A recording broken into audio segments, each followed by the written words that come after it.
If you think the Prius owns the hybrid category, what about the Corolla? This thing owned the compact econo car category way before we ever heard of a Civic. Let's see if Toyota still has it as we drive the 2014 Corolla LE Eco and check the tech.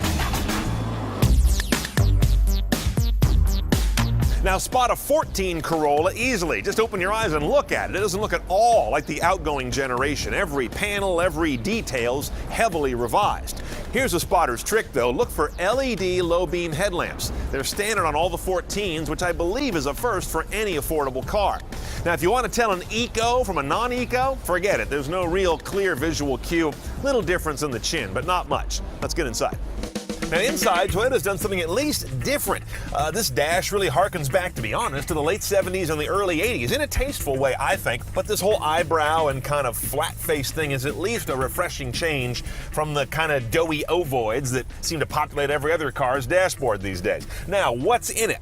Here's the star of the show. You have an LCD touch head unit in either a standard or premium configuration we'll get to in a minute. 6 inches of touchscreen is not a lot. And when you're here on the home screen like I have, and you've split it 3 ways, 1, 2, 3, everything gets real small. Upper left corner in this case, I've got my entertainment settings going. Lower left, those are phone settings. And on the right, there's the map peeking through. Now, of course, these will come full screen as you go to any one of the actual functions. I like this about the Toyota interface. They put all the audio together under audio. If I go to my navigation system, I get there via apps. Perfectly functional, a tad slow on the uptake, but not bad. And as you can see, it's micro SD based. Voice command on this car is also standard, I think, on every trim level, as is at least some version of this head unit.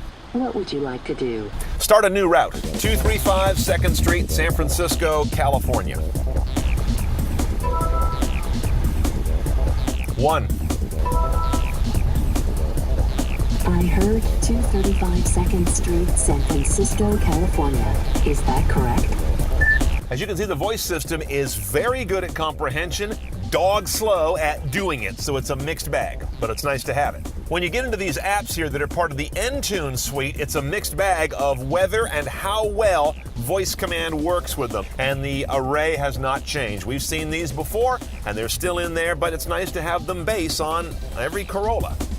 Now, if you get the premium package, it upgrades to have HD radio, satellite radio, Grace Note database for your sources, and a couple of interesting features I haven't seen before. Check this out. When I go to AM or FM radio and I pull open this little slide-over tray on the right, this is a 20-minute buffer. So if you press live, you're in real time. Or if you want to skip back, you can skip back to various marks using these buttons. Here's another one, under traffic. So here's a traffic map, but if I hit this slider down here, I can get predicted traffic over the next 45 minutes. You've also got a weather overlay on the map if you'd like. And you've got the option for some pretty rich text messaging support, up to including a vehicle SIG for outgoing messages. Rear camera on all these Corollas, I understand to be standard. That's also a nice feature given the price point of these cars. It doesn't have any predictive direction technology. It merely shows you zones and it comes on, and that's about all it does. Also nice, automatic temperature control, single zone, is standard on all these cars as well. And to go along with climate, thank you, we've got mechanical seat heater buttons. I like those because when they're on, they stay on. In terms of drive controls, this is our one-choice automatic. It's a CVT, a continuously variable transmission, with 3 positions: regular drive, sport, and B, which from the Prius is a additional regenerative braking mode. I'm not quite sure what it does on a car without a regeneration cycle. There's no shiftable gate no matter where you are, no paddles because it's a CVT, but it does have synthetic shift points programmed into it.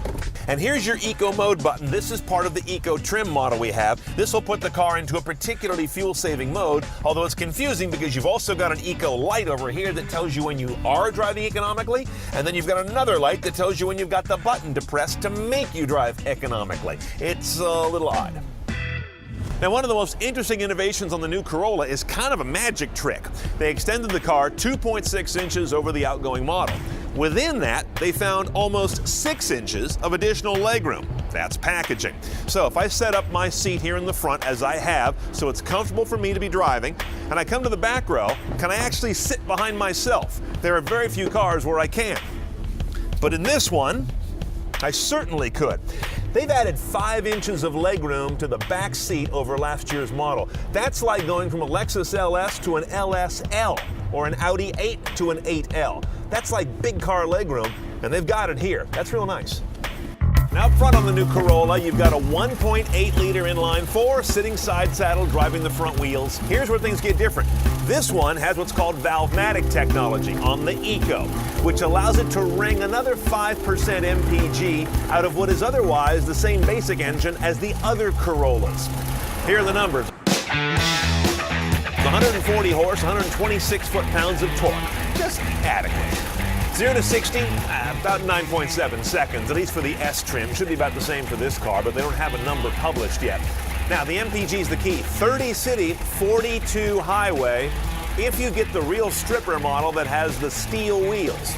We have an upgraded car with bigger alloys, and that drops it to 30 city, 40 highway. Still really good numbers. And this car weighs about 2,800 pounds. Not a whole lot on the hoof. That certainly helps the efficiency. Let's go for a ride, see how it all works together. Now underway, the Corolla is exactly what you probably thought it would be. It's a driving appliance, but it's not sloppy or numb. It's just sort of uninspired. In the drive mode, this power plant and CVT combine for kind of laggardly response. But once it gets revving, it's a pretty satisfying powertrain. Put it over in sport mode and you get not so much more oomph as much as you get more alertness in the powertrain. And then there's this nonsensical B position, which puts you into a heavy brake, sort of a deceleration mode by gearing down. I don't understand that. It doesn't make sense on a car that doesn't have brake regen. I can do that myself, except there's nowhere to shift on this car, so I guess that's why you have to have B. Ride quality is pretty good on this vehicle. I don't have a harshness coming through. It's firm enough. I don't feel at all like I'm wallowing. Nothing about the car feels cheap. That's a key thing you've got to get done in a car that is. Now, pricing this guy is interesting. We have an LE Plus. There is a lower trim level, but not available here in my part of California anyway. So check by region, because if you go one lower, I believe that's where you get the extra 2 MPG with the lower trim package and apparently skinnier tires that are key to that. $21,300 for the LE Plus, the second one in the line. On top of that, I'm going to add one option for $23.60, the convenience package. It gets you the power moonroof, the enhanced Entune system with navigation, satellite radio, HD radio, whole bunch of niceties, little improved audio, I believe, as well, and that's definitely worth the money. So all in, you're under 24 grand for a car that has no significant downsides as nice transportation. Not a driver's car, but it's a nice car for everyday living because of what they've done by stretching that floor pan, putting it to use in the back seats, and doing a very credible job on a small but packed central head unit.